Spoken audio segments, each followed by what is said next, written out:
What's good, superstars? Back with another daily snowball video. Today, I'm going to go over how the new strategy has been working. Obviously, in the last couple of videos on this series, we've been switching things up a little bit. Now we've had actually a little bit of time to see how things are moving along. So I'm going to go exactly into that. What you're looking at right now on the screen is my snowball research. This is something that took me a few weeks to build out.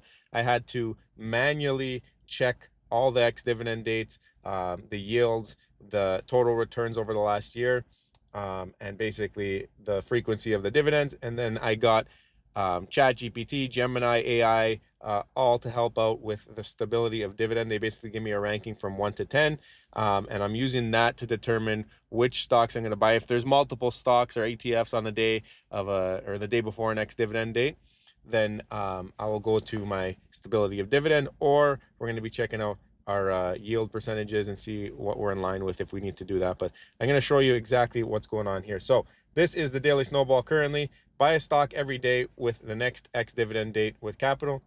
Continue until distributions cover 1 share per day minimum. So let me make this a little bit smaller so you can see everything. But anyway, current value right now, $940. We've had a pretty big sell-off in the last couple of days and even week. So we're down 3%, but I'm not sweating on this one. I think that this is something that should do well in the long term, just because we have a decent stability of dividends on a lot of these things. So we're going to keep going with it. Also, we're just starting out the portfolio, so a lot more susceptible to ups and downs at the beginning. And you hope over time, as you add dividends and distributions, just keep coming in, because we're buying a share every single day, so we are technically adding to our distribution payout every single day. I'm going to show you that in a little bit. So this is what we've done so far. We have bought in 35 days worth of distributions before the ex-dividend date. There's a date up here somewhere where we started to do that once we finished the research. The research took us a while, so anything that wasn't part of the research I converted. So these ones up here might not be exactly before the ex-dividend date, but as we get down here into the end of February, it's all accurate. But yeah, the green and the red, you can see a lot of the funds are red, obviously just having paid the distribution. Sometimes they take time to rebound because the distribution comes out of the price of the fund.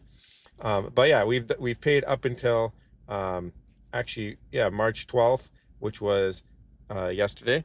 And I think I actually did one more. I got to log it for Friday. But anyway, up until there, we're pretty good. And you can see the current holdings. So this is as of Thursday, these holdings. You can see the holdings. You can see the stability score in the orange down the middle. And the average stability score is 5.5. I'm trying to keep that above 6, even closer to 7 if possible. So as the year goes on, I'm going to start picking when situations come up where I got to pick between, for example, like a weekly fund with a 2 or a 3 stability versus a quarterly fund that might have an 8 or a 9 stability. The yield might be lower, but I'm trying to really move this up and have a decent stability, because I want that payment to be pretty equal along the over the time. So you can see here my weekly right now is expected around $5.50 a week, $23 a month, and $287 on the year. In order to get around $200 a week, which I think will start to make this portfolio self-sufficient, where the dividends will cover 100% of the purchases.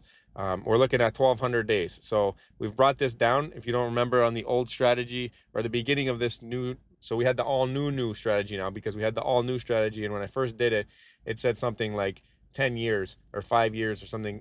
I think it was like 10 years to get to $200 a week, which is obviously not going to be something that is going to be able to be reported on very often. It's just going to be a couple cents here and there. So what we've done is we've tried to expedite that. So we are now at 1,200 days, or around a little under 4 years here. So hopefully that shrinks up as we go. But again, to shrink that up, we got to use higher yields, which means that the stability score will be lower. So again, not the total priority to shrink that down as much, but we're just keeping track of it to see when we think we'll be at $200 a week, which is around $800 a month, which is pretty good, because then this becomes self-sufficient. I don't need to add any more capital. But again, it's working out okay, buying 1 share at a time. This is all in my RRSP account. I do have a decent sized nest egg in that RRSP. I've been withdrawing from it from time to time to invest into my TFSA, which I took money out when we bought our house.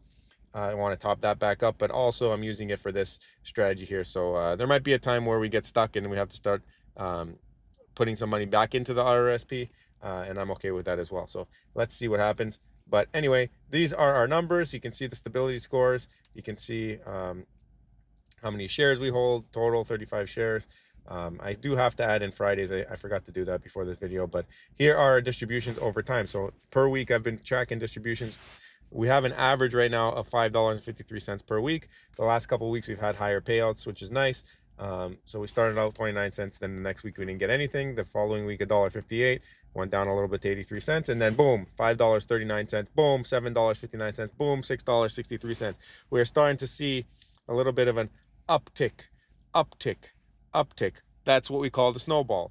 And we hope over time this snowball continues to grow and grow. We have not invested any of our dividends yet. You can see used zero. So I do have $22 that I can deploy as well into a fund, but I'm thinking about doing it when I get to like $50, because a lot of these funds are like $30 to $50.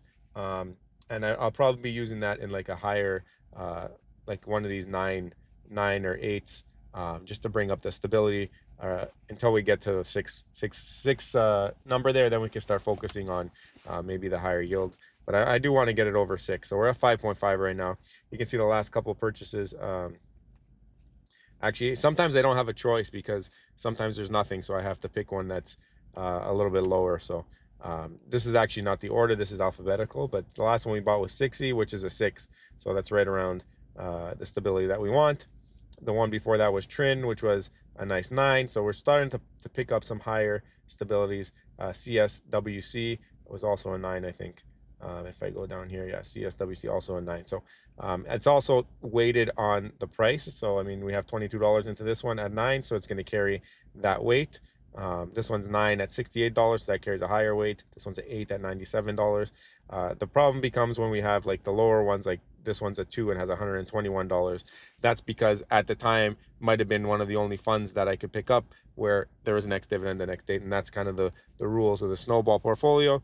And I'm not complaining because Chippy's been adding to these distributions and helping to expedite and bring this number down here. So let me know what you guys think. Do you think this is a cool way to be doing things? I think it's pretty fun. Yeah, I think the snowball so far looks better than the one that we had in our original.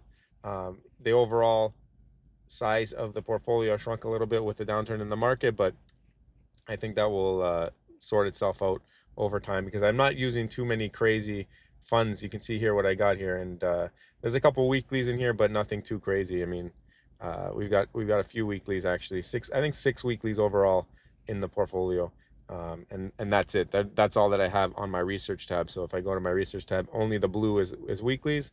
So those fill in some of the gaps whenever we don't have a fund to pick up with an ex-dividend date. So yeah, that'd be something to continue to check. But guys, I would love to hear some feedback in the comments down below. Do you think this one's going to work out better than the all new or better than the original daily snowball? I think it will. I'd also love to hear if you guys are trying out any type of daily snowballs, how it's going for you.